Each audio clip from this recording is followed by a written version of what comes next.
Social media Patel Prahlad दे। World news में आज अमेरिकी राष्ट्रपति डोनाल्ड ट्रंप के फैसलों से पूरी दुनिया परेशान है।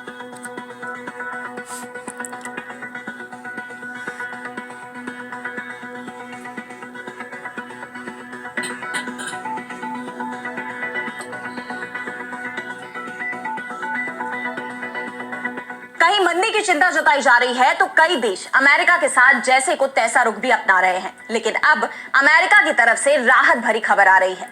ट्रंप ने टैरिफ के अपने फैसले पर फिलहाल रोक लगा दी है, लेकिन चीन पर टैरिफ और बढ़ा दिए गए हैं। ऐसे में दोनों देशों में टैरिफ वॉर बढ़ती ही जा रही है। तो टैरिफ को लेकर बैकफुट पर आए ट्रंप, इस पर हम करेंगे विस्तार से चर्चा। लेकिन आइए जरा उन खबरों को भी देख लें जिन पर आगे होगी बात। बांग्लादेश के आर्मी चीफ के रूस जाते ही ढाका में बड़ा खेल, 5 बड़े सैन्य अफसर हाउस अरेस्ट, शेख हसीना के एडीसी भी शामिल। यूक्रेनी राष्ट्रपति जेलेंस्की का बड़ा दावा, रूस के लिए चीनी लड़ रहे हैं जंग, यूक्रेन में 155 की हुई पहचान।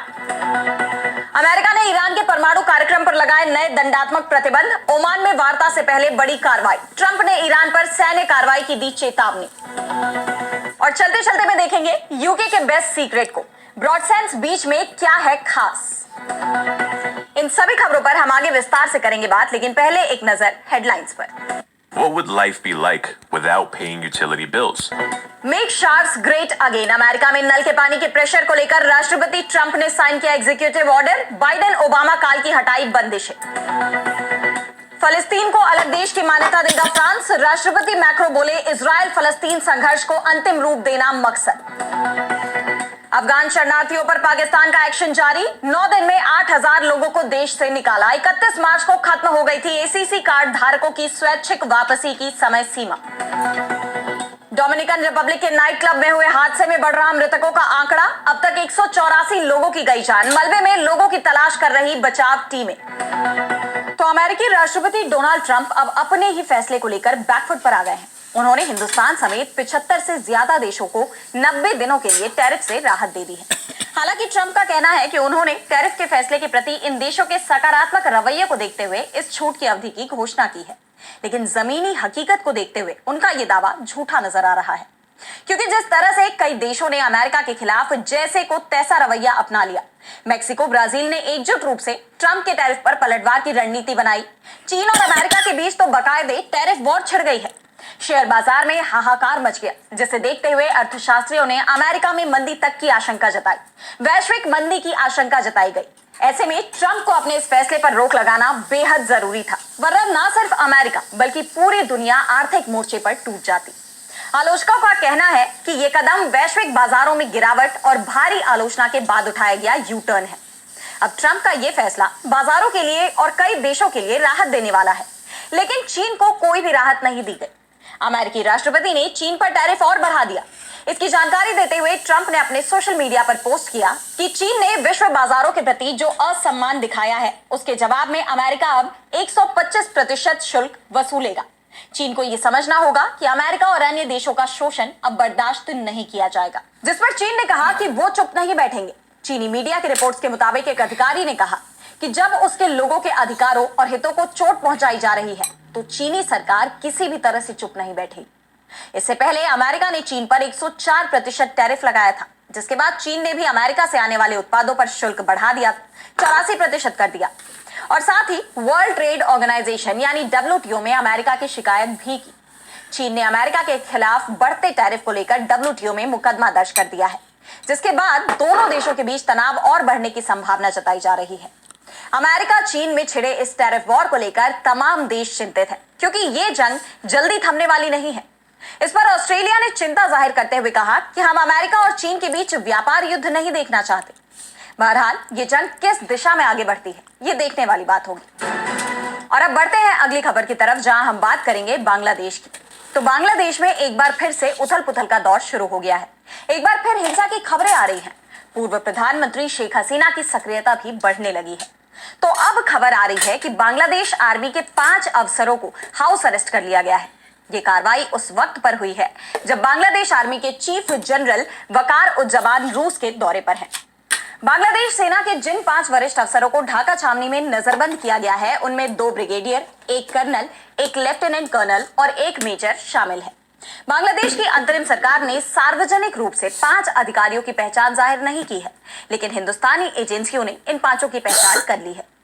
इनमें brigadier general SM Zakaria Hussain, जो कि इंजीनियर्स ब्रिगेड के हैं।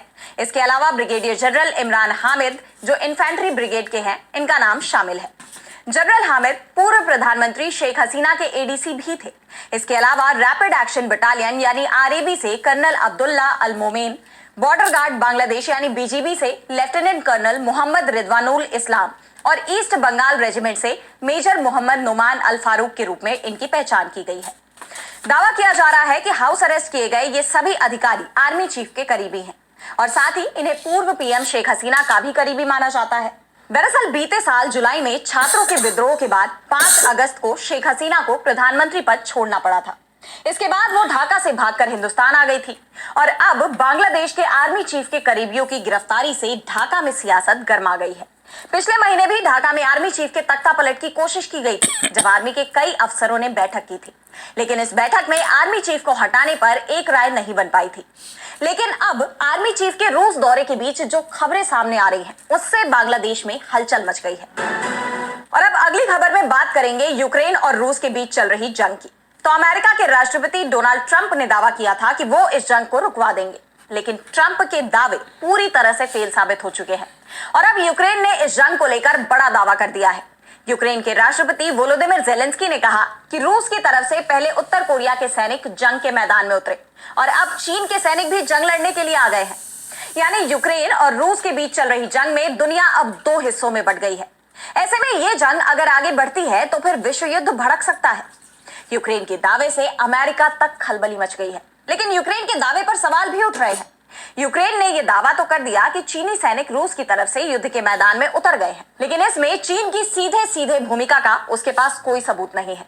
यूक्रेन की तरफ से कहा जा रहा है कि चीन को यह पता है कि रूस किस तरह सोशल मीडिया के जरिए चीनी नागरिकों की भर्ती कर रहा है, लेकिन चीन की सरकार की इसमें कोई भूमिका नहीं है। दूसरी तरफ यूक्रेन के इस दावे को चीन ने पूरी तरह से खारिज कर दिया है। बीजिंग में चीनी विदेश मंत्रालय के प्रवक्ता लिन जियान ने कहा कि चीन हमेशा अपने नागरिकों को युद्ध क्षेत्रों से दूर रहने की सलाह देता है और किसी भी पक्ष की सैन्य गतिविधियों में भाग लेने से रोकता है। चीन यूक्रेन संकट के राजनीतिक समाधान के लिए अपना योगदान देने के लिए हमेशा तैयार है। तो वहीं अमेरिका के विदेश विभाग का भी इस पर बयान सामने आया है। अमेरिकी विदेश विभाग की प्रवक्ता टैमी ब्रूस ने चीनी नागरिकों की कथित भागीदारी को चिंताजनक बताया। उन्होंने कहा कि चीन रूस का सबसे बड़ा समर्थक बन चुका है।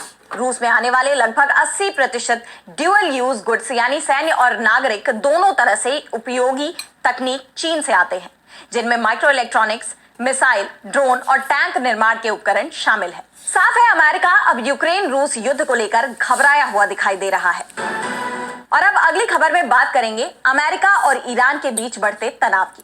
तो अमेरिका और ईरान के रिश्ते बिगड़ते दिखाई दे रहे हैं। दोनों देशों के बीच तनाव बना हुआ है और अब अमेरिकी राष्ट्रपति डोनाल्ड ट्रंप ने एक बार फिर ईरान को धमकी दे दी है। ट्रंप ने ईरान के अपने परमाणु कार्यक्रम को खत्म करने पर सहमत न होने पर सैन्य बल का इस्तेमाल करने की अपनी धमकी दोहराई है और कहा है कि ईरान के खिलाफ किसी भी सैन्य कार्रवाई में इजरायल की अहम भूमिका होगी।